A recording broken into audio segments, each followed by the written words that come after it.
Officers approached my restaurant on the 11th of the 11th to check on double vaccinated staff to make sure our staff have their vaccine passports and making sure they were following the proper procedure. And they found that we were all above board. So here we are, the 12th of the 11th, the next day, it's about 10:15, and as we can see through the back door, a gentleman walks in with a white shirt, black jeans, and walks out the front door, unmasked.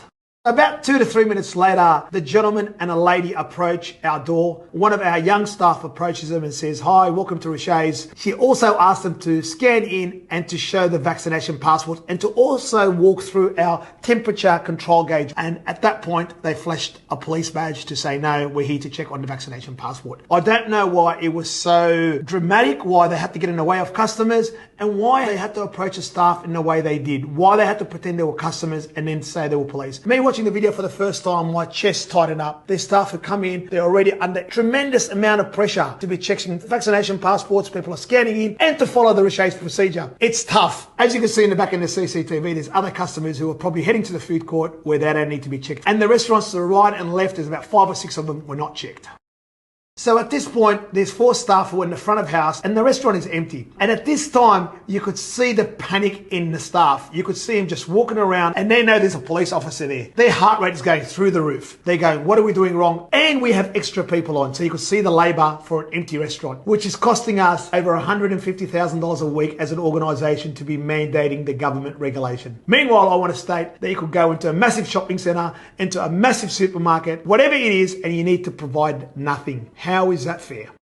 You could see the girl in the black shirt. She's trying to work out and trying to find all the policies and regulations that we follow, that we've printed as an office for them. She's trying to show everything. She's in a full panic situation, and I've spoken to the girl since. I can tell you her mental health is not in a good way.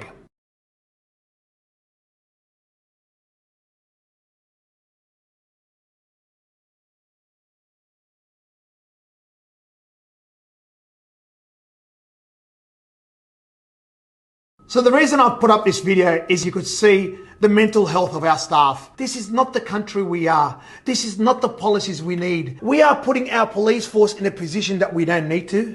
We are putting our staff in a position that they don't need to be in. They don't know what our kids are going through every day, getting up to try and make ends meet. And then to have all this pressure on top of this, as we could see, what is left? What is this country coming to? I am truly embarrassed for our future.